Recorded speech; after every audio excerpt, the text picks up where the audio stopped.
আজকে আমরা দেখব চতুর্থ শ্রেণী গণিত থাকতে একটা প্রশ্ন তৃতীয় পর্যায়ক্রমিক মূল্যায়ন 2025-এর জন্য আরও একটি প্রশ্ন যেখানে পূর্ণমান 50, সময় রয়েছে 1 ঘন্টা 30 মিনিট।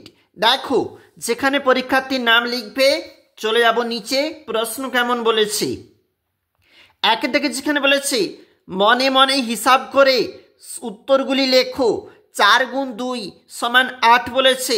অর্থাৎ তোমাকে যে প্রশ্নগুলি বলেছে এগুলা কিন্তু তোমাকে নিজেকে ফিল আপ করতে হবে অবশ্যই। এইরকম একটা প্রশ্ন মডেল আমরা এখন দেখতেছি। চলে যাব 2-এর দাগে কি বলতেছে প্রশ্ন একবার দেখে নাও। মৌলিক উৎপাদকে বিশ্লেষণ করে ভাগ করো 3 গুণ 4।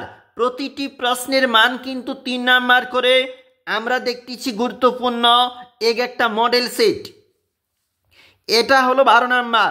চলে যাচ্ছি, আরও একটি প্রশ্ন রয়েছে সরল করো। সেখানে বলেছে প্রশ্নগুলি তোলা রয়েছে, প্রশ্নের মান রয়েছে 3 গুণ 4, অর্থাৎ 3 নাম্বার করে রয়েছে 4টি প্রশ্নের উত্তরের জন্য। এটা গেল 1 নাম্বার পেজ। চলে যাব 2 নাম্বার পেজে কি বলতেছে। 2 নাম্বার পেজে নিচের অঙ্কগুলি গাণিতিক ভাষায় সমাধান করো, 2টি বলেছে, অবশ্যই কিন্তু 5 নাম্বার করে। অবশ্যই কথার অঙ্কগুলো যেগুলো রয়েছে তোমাকে ডান পাশে ঠিক করে অঙ্কটা ঠিক করে তুলতে হবে বা উত্তর তোমাকে রেডি করতে হবে অবশ্যই ডান দিক বরাবর খাতার পেজে। চলে যাচ্ছি 5-এর দাগে, যেখানে বলা রয়েছে বক্সের নিচে লেখা অনুযায়ী জ্যামিতিক চিত্রগুলি অঙ্কন করো। 4 গুণ 2 সমান 8 নাম্বার বলেছে। ত্রিভুজ, বর্গক্ষেত্র, আয়তক্ষেত্র, বৃত্ত।